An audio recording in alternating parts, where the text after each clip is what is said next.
Кога да дојдат децата во училиштето, во кои училници, дали ќе одат во смени, каде ќе јадат, ќе има ли целодневна настава и дневен престој, под какви услови ќе бидат тие организирани, дали наставничките им се вакцинирани. Голем број на прашања ги мачат родителите на 2 дена пред почетокот на учебната година, но одговорот што најчесто го добиваате ќе дознаете на 1 септември. Тогаш се закажани и родителските онлайн средби, а во последен момент овие 2 дена се одржуваат и средби на министерката со директорите на средните училишта.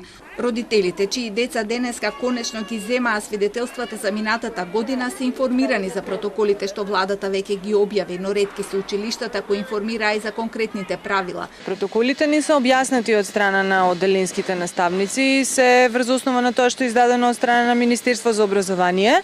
Детали поголеми очекуваме во среда со почеток на школска година, кога ни се закажани родителски средби. Загриженост има секако, нормално. Ситуацијава е многу полоша во моментов отколку што беше лани, меѓутоа од друга страна па искуството со онлайн наставата покажа дека не може да се постигне ефектот како со физичко присуство, така да се има и за и против. Секако дека ќе има доза на загриженост, но претходната година некако ги почитуваа децата протоколите, така да се надеваме дека и оваа година ќе биде истото. Немаше некој инцидент, да речеме, во класот на малиот, така да се надеваме дека ќе биде се во ред.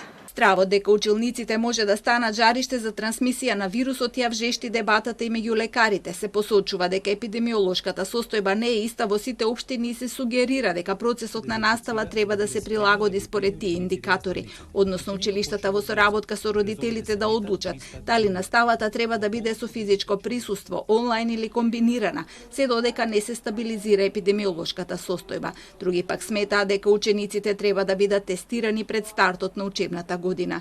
Стравот се зголеми откако се дозна дека 2 наставнички од основно училиште во Скопје се заразени со коронавирусот и се во домашна изолација, иако биле вакцинирани со по 2 дози од вакцината Спутник.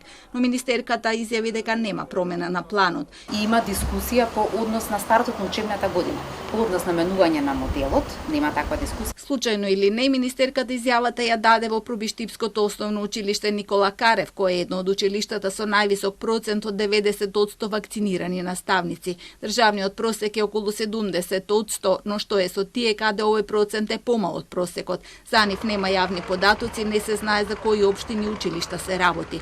Организирана вакцинација нема да има, како што нема ниту тестови за учениците и наставниците. Денеска и од ЦЗО и УНИЦЕФ повикаа училиштата да останат отворени и да се направат побезбедни. Се препорачува вакцинација на наставниците и другиот училишен персонал како дел од националните планови за вакцинација. Се посочува да се земе предвид и вакцинација на децата на возраст од 12 и повеќе години со медицински состојби од висок ризик, често проветрување на училниците, помали паралелки, физичко дистанцирање и редовно тестирање на децата и вработените.